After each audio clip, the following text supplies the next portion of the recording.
Okay, calm down.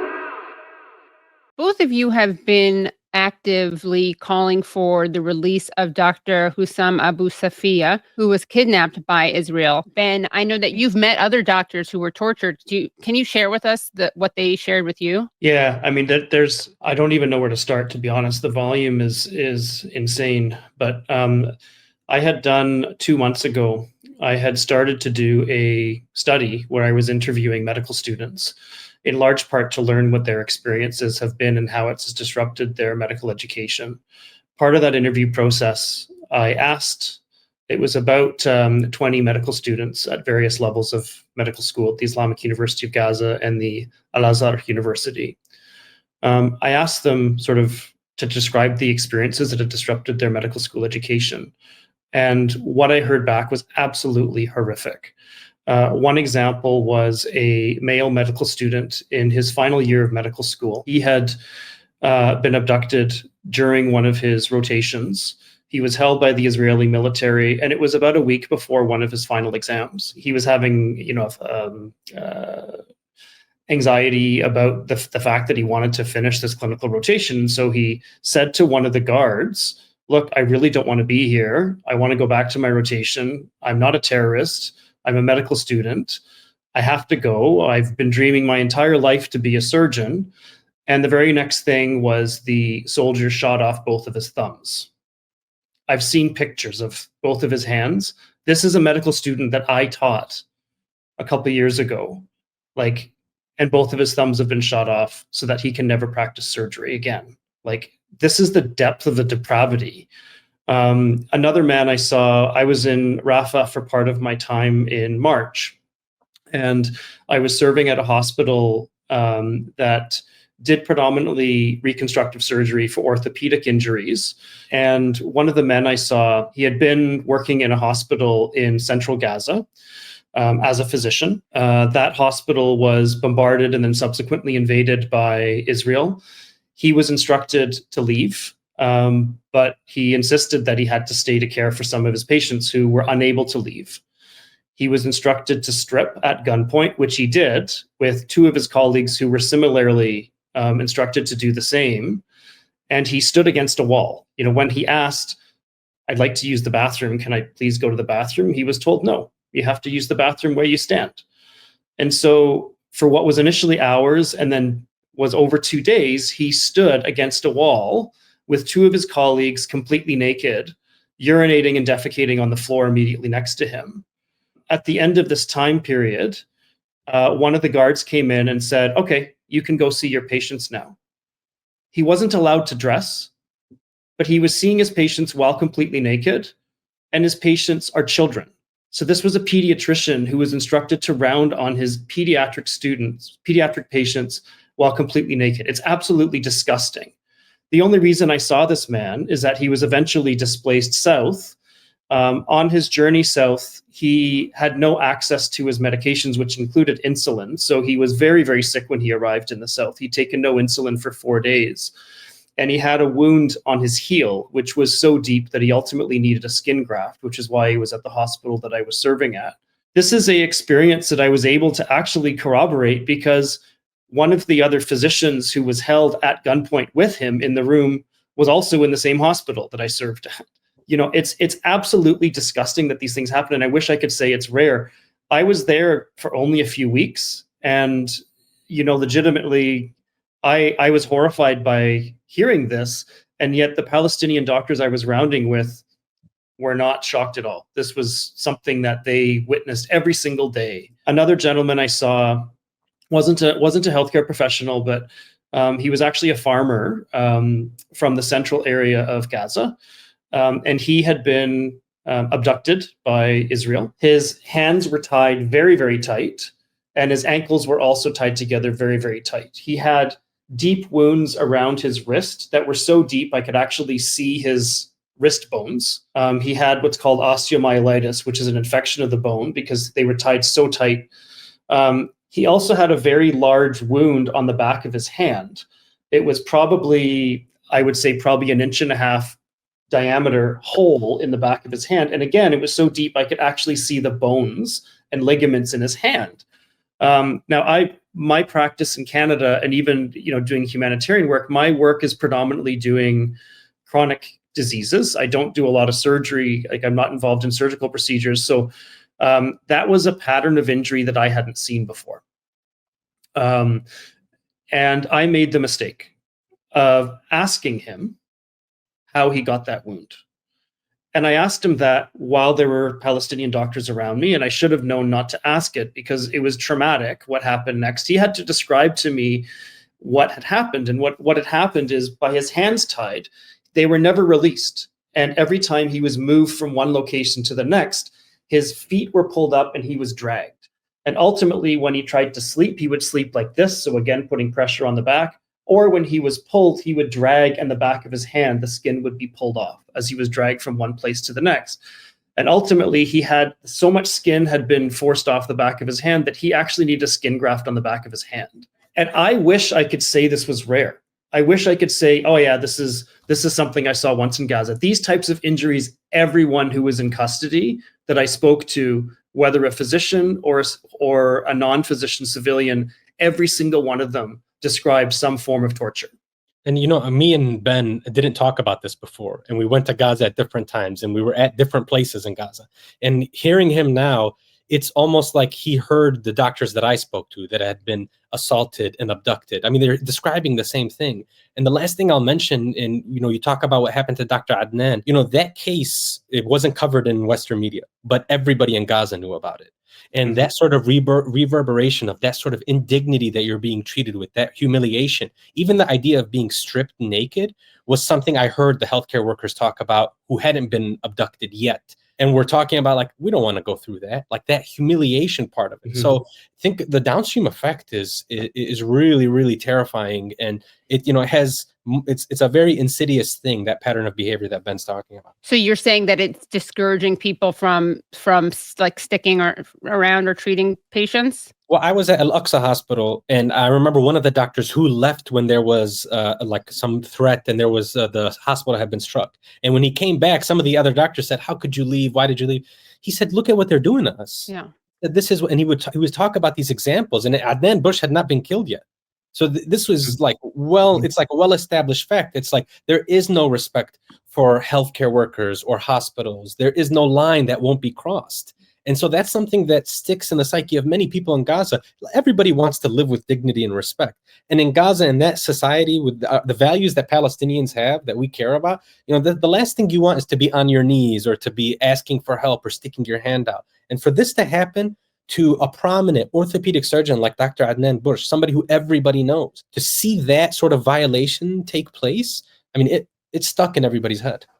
Which makes the fact that people do stay all the more unbelievably courageous and kind of unthinkably brave. When you guys were doing this press conference about Dr. Abu Safiya, and you mentioned he was a dual citizen, I mean, I couldn't believe it. I hadn't heard that, and I couldn't believe it because it just makes his bravery all the more kind of stunning, and his selflessness. The fact that this guy could have gone to where is it? The fact that he could have done that and stayed there, and after his son was killed.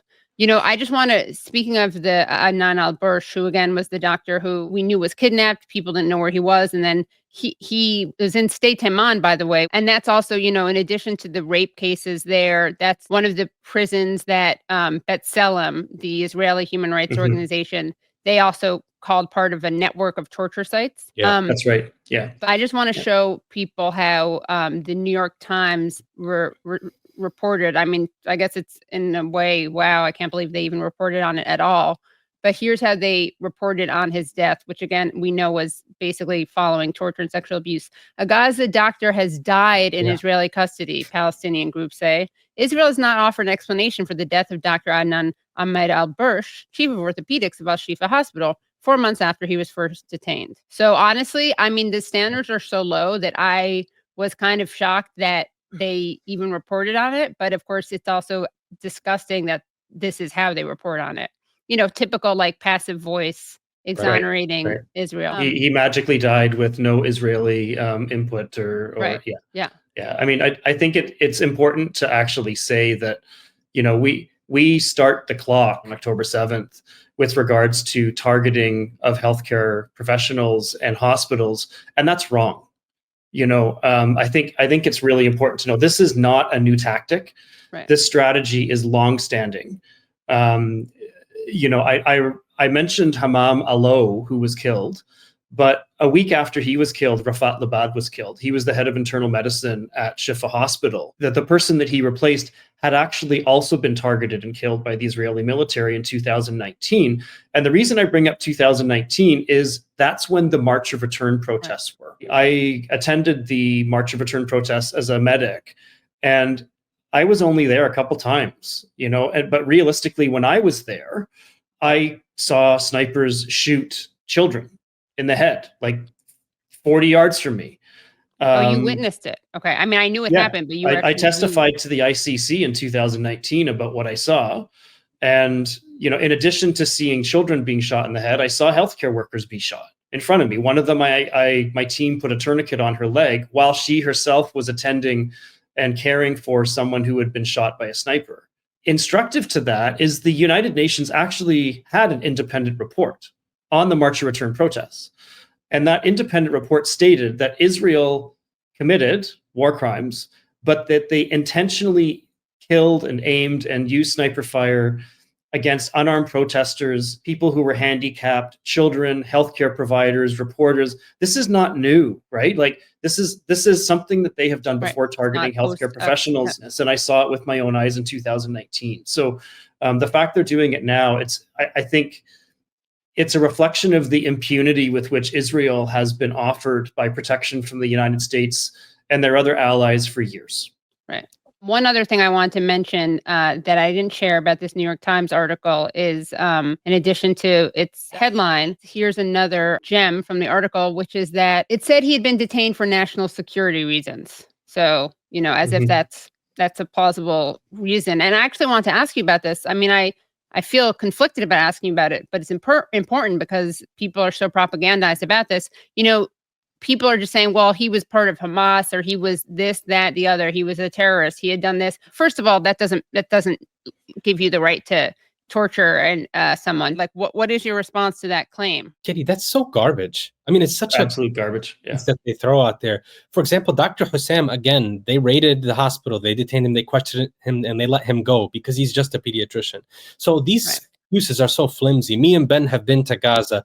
We didn't see any sort of command centers. We didn't see any military operations taking place. And honestly, even if there was a command center below Shifa, does that matter if there's 40 babies in a NICU upstairs? Right.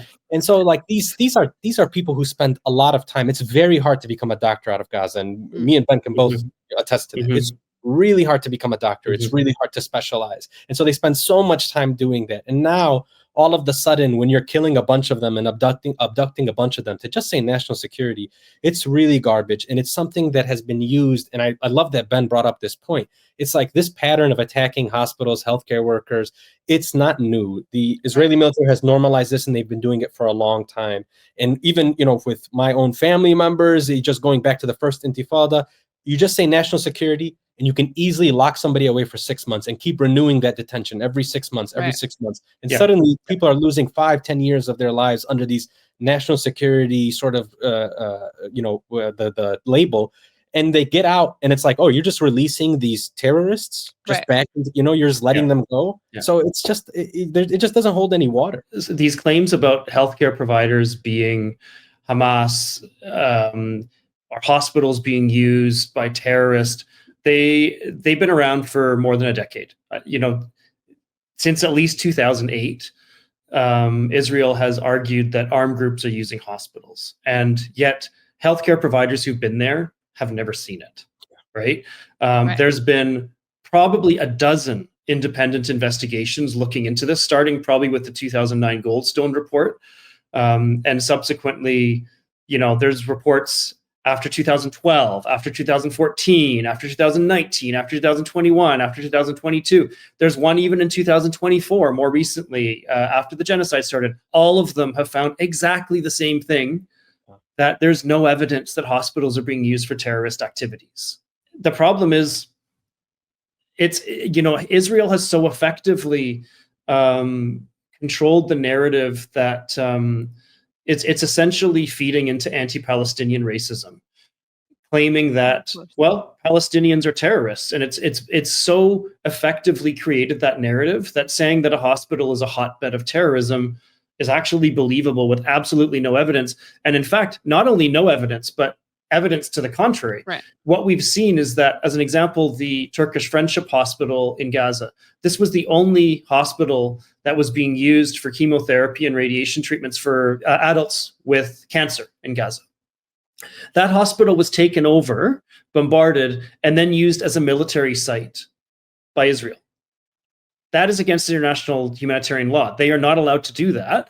And yet that was not reported. That they are literally using a hospital for a military site, Israel is. They did the exact same thing at the Indonesian hospital in northern Gaza.